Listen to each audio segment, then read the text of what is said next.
Hey guys, मैं विनय कुमार और आज हम लोग क्लास 10 का एक नया चैप्टर समांतर श्रेणी पढ़ेंगे। इसको इंग्लिश में अर्थमेटिक प्रोग्रेशन कहते हैं और संक्षेप में शॉर्ट में एपी कहते हैं। और यहाँ से भी एग्जाम में 5, 6 या लगभग 8 क्वेश्चन भी कभी कभी पूछ लेते हैं बोर्ड के एग्जाम में। तो चलिए इसको समझते हैं।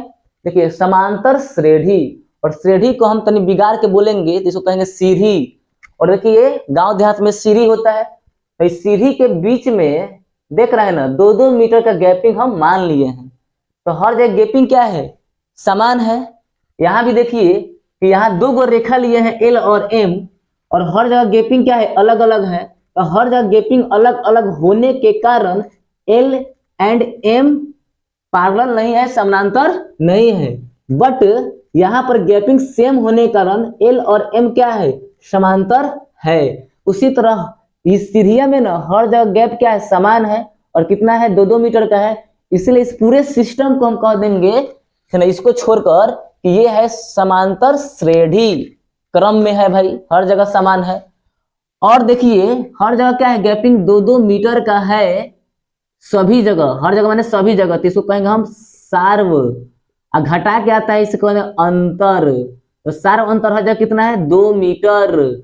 और इसे सार्व अंतर को हम संकेत को दिखाने के लिए स्मॉल डी कर देते हैं। ठीक है, तो अब देखिए क्वेश्चन पूछ लेते एग्जाम में कि 1, 3, 5, 7, 9, 11 क्या एपी में है। तो कोई विद्यार्थी बोला कि हाँ भाई एपी में है, तो कैसे बता दिया, दिमाग उसका काम कुछ किया होगा। तो क्या काम किया, बाप रे, सभी जगह गैपिंग सेम होगा ना, तो अभी जाके एपी कहेंगे। तो गैपिंग देखना शुरू किया। गैपिंग कैसे निकाला जाता है, घटा के। कैसे घटाएंगे, तो पीछे वाला में से आगे वाला घटाएंगे, फिर पीछे वाला में से आगे वाला घटाएंगे, और फिर पीछे वाला में से आगे वाला घटाएंगे। नहीं, प्रथम पद, द्वितीय पद, तृतीय पद। नहीं, द्वितीय पद में से प्रथम पद घटाएंगे, फिर तृतीय पद में से द्वितीय पद घटाएंगे। और नहीं के समझ में आओ तो ऐसा समझिए, दूसरका पद में से पहिलका पद घटाएं, फिर तीसरका पद में से दूसरका पद घटाएं, फिर चौथा पद में से तीसरका पद घटाएं। तो घटाया गया, तो 3 में से 1 गया 2, 5 में से 3 गया 2, 7 में से 5 गया 2, 9 में से 7 गया 2, 11 में से 9 गया 2।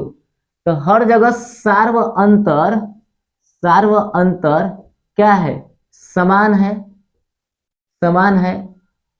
इसीलिए यह एपी में है। और सार्व अंतर कितना है, तो 2 है। अब कोई पूछ ले कि 2, 6, 8, 12 क्या एपी में है। तो एपी में है, ये कैसे डिसाइड करेंगे, जब गैपिंग देख लेंगे। तो 6 में से 2 गया 4, 8 में से 6 गया 2, और 12 में से 8 जाएगा 4। तो गैपिंग हर जगह समान नहीं है। तो लिखेंगे कि सार्व अंतर, गैपिंग के मतलब सार्व अंतर हर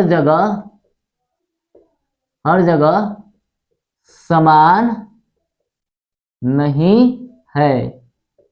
अतः दिया गया प्रश्न एपी में नहीं है। ठीक है, तो एपी में नहीं है। अब कोई पूछ लिया कि what is the general form of the arithmetic progression, यानी कि समांतर श्रेणी का व्यापक रूप क्या होता है। तो व्यापक रूप किसका भाई, समांतर श्रेणी का व्यापक रूप तो हम कैसे लिखते हैं, a plus D, a plus 2d, a plus 3d, dash dash dash a plus nd। अब यहाँ पर a क्या है, तो प्रथम पद। जैसे हम लिखे, एक और क्वेश्चन लिखते हैं 2, 4, 6, 8। तो यहाँ 2 क्या है आपका, प्रथम पद। अब प्रथम पद को हम शॉर्ट में ए कहते हैं, नहीं संक्षेप में ए कहते हैं। और लास्ट में बच गया जो, इसको कहेंगे अंतिम पद।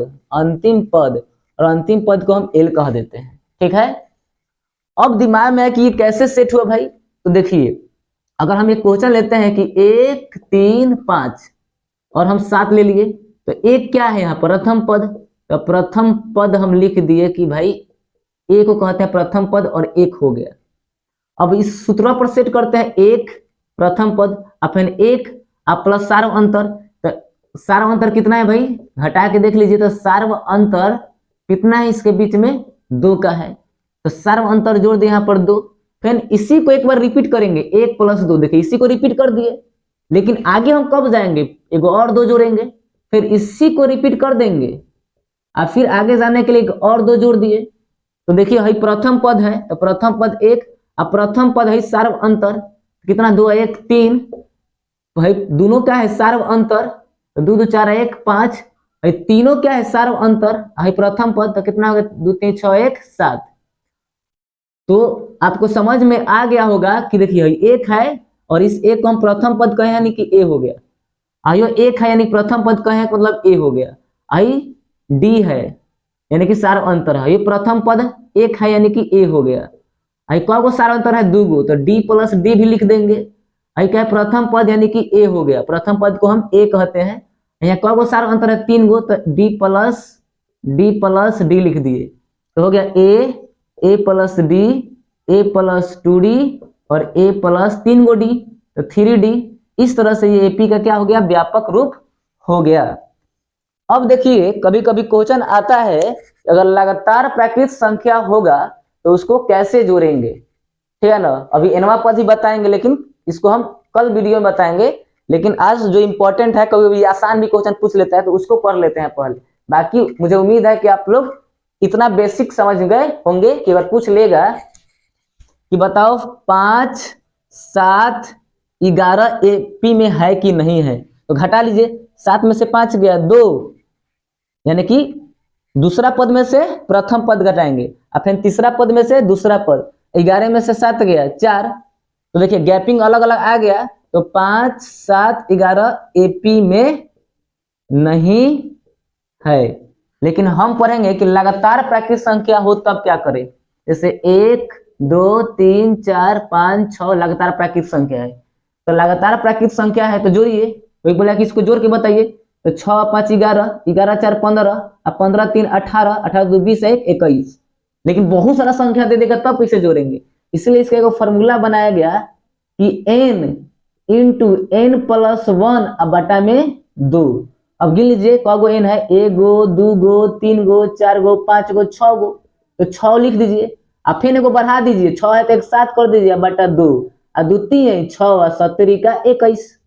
तो लगातार प्राकृत संख्या को जोड़ने का क्या हो गया, सूत्र हो गया। इसलिए लिखिए 1 + 2 + 3 + 4 + 5 + 6 + 7 + 8 + 9। अब इसको जोड़ना है तो ऐसे तो जोड़ते रह जाएंगे, इसलिए आप क्या करिए n गिन लीजिए, तो क गो है 9 गो, तो 9 गो गिन लिए कि 1 2 3 9 गो है, एगो बढ़ा के लिखिए तो 9 1 10, और 2 से भाग करिए, 2 5 10 और 9 5 45, जोड़िएगा तो 45 से आएगा, ठीक है।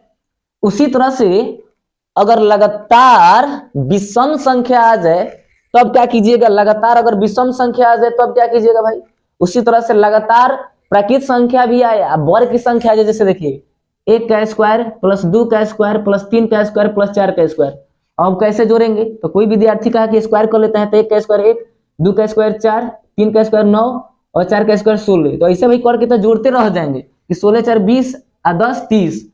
इसलिए इसका एक फॉर्मूला बनाया गया कि n × n + 1 और 2n + 1 अब बटा में 6 कर दीजिए, तो गिन लीजिए क गो n है, 1 2 3 4, तो 4 लिख लीजिए, 4 1 5, अब देखिए 4 दूनी का 8 1 9, तो 9 अब बटा 6, काटिए, 3 दूनी का 6 और 3 3 का 9 और 2 दूनी के 4, तो 35 15 15 दूनी का 30, तो ये आ गया लगातार यानी प्रथम लगातार प्राकृतिक संख्या के वर्गों का योगफल निकालने का फॉर्मूला।